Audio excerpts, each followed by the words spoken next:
quarto ano, tudo bem? Eu tô passando por aqui pra gente dar continuidade ao capítulo 2 do livro de português. Vamos lá? Então, pessoal, além da voz do narrador, é possível apresentar a fala dos personagens. Elas podem ser evidenciadas ao leitor de duas formas. Vamos conhecê-las? Então, nós temos o discurso direto e o discurso indireto. Então, pessoal, no discurso direto, nós temos as falas dos personagens. Nesse caso, a voz do narrador é separada da fala dos personagens por meio dos sinais de pontuação, como 2 pontos e o travessão. Já no discurso indireto, é o narrador que diz ao leitor o que os personagens falaram. Nesse caso, a voz do narrador não se separa da fala dos personagens. Beleza, pessoal? Nós vamos ver agora alguns exemplos de discurso direto e discurso indireto. Olha aqui. João avisou: nós viajaremos amanhã. Então, é a fala do João. Então, se vocês repararem, nós temos duas marcações aqui. 2 pontos e o travessão. No discurso indireto, João avisou que eles viajariam amanhã. É o narrador que está dizendo a fala do João, ok? Vamos para outro exemplo? Aqui. No discurso direto, nós temos: por que você chegou atrasado à reunião? Perguntou o chefe.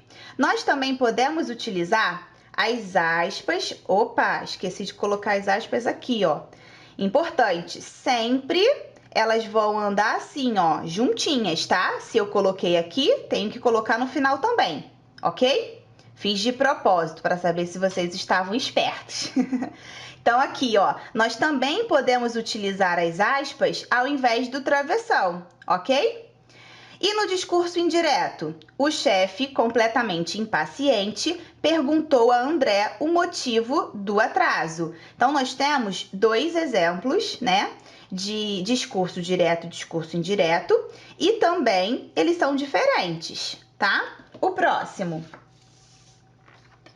Discurso direto. A professora chegou. Bom dia, começou ela. Vocês trouxeram a pesquisa que eu havia solicitado? Então, nós temos aqui a fala da professora. É ela que está falando. E no exemplo do discurso indireto, nós temos: os alunos responderam que trouxeram a pesquisa. É o narrador que nos está contando a resposta dos alunos. Então, pessoal, eu não sei se vocês repararam, mas nesses exemplos que eu acabei de dar, algumas palavras estão sublinhadas em vermelho. Essas palavras são os verbos que acompanham as falas dos personagens e indicam o modo como eles se expressam. Nós chamamos esses verbos de verbo de elocução, tá? E esses verbos, eles podem vir tanto antes da fala, quanto depois e às vezes no meio. Vamos ver? Então, galera, nesse primeiro quadrinho aqui, nós temos o verbo de locução antes da fala. Olha aqui, aproxima aqui, Duda. João avisou: nós viajaremos amanhã. Essa forma verbal aqui, avisou, é o verbo avisar. E ele vem antes da fala de João, ok? No discurso indireto, nós também temos, ó, olha aqui, ó, avisou. João avisou que eles viajariam amanhã, ok? Então, nesse segundo quadrinho aqui, nós temos o verbo de elocução que vem depois da pergunta. Ó, prestem atenção aqui. Por que você chegou atrasado à reunião? Perguntou o chefe. Perguntou é a forma verbal. O verbo é o verbo perguntar. E ele vem depois da pergunta. Então, nós temos a pergunta e o verbo de elocução. No discurso indireto, nós também temos o chefe completamente impaciente perguntou a André o motivo do atraso. No terceiro quadrinho, nós temos o verbo de locução no meio. Então, aqui, ó, a professora chegou. Bom dia! Começou ela. Vocês trouxeram a pesquisa que eu havia solicitado? Começou é a forma verbal. O verbo começar. Então, está bem no meio.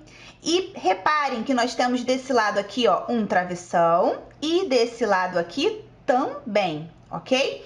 Nós poderíamos aqui, ao invés de usar o travessão, poderíamos ter usado as aspas. Lembra que eu falei lá?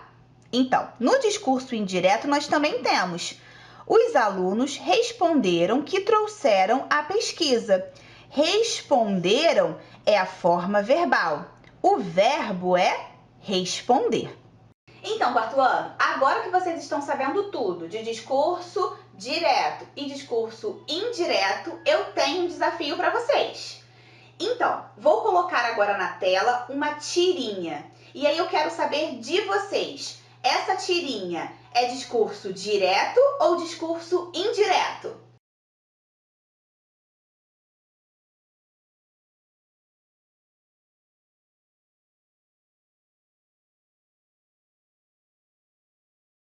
Bom, acertou quem disse discurso direto. Por quê? Vou explicar. Nas tirinhas, assim também como nas HQs, nós só temos as falas dos personagens. Então, o discurso, ele é direto. Pode ser que aconteça de ter um narrador. E aí sim, nós poderemos ter o discurso indireto. Mas na maioria das vezes, nas tirinhas, nós temos o discurso direto. Amores, abram por favor o livro na página 78. Vamos relembrar algumas coisas? O que aprendi neste capítulo? Aqui, ó. História fantasiosa que tenta explicar um fenômeno desconhecido. Lenda. Reprodução fiel da fala dos personagens. Discurso direto. Quando palavra com N antes de consoantes. O narrador é quem apresenta a fala dos personagens. Discurso indireto. Na página 79, exemplo: cantam. Palavras com M no final. Exemplo: pomba. Palavras com M antes de P ou B. Essa parte aqui do eu aprendi, ela é muito importante. Vocês precisam preencher essa parte aqui, ok? Então, pessoal, por hoje é só. Após vocês terminarem de assistir esse vídeo, não deixem de entrar na secretaria online para vocês poderem pegar as folhinhas de exercícios, ok? E aí depois entra lá no portal Eleva. Um grande beijo!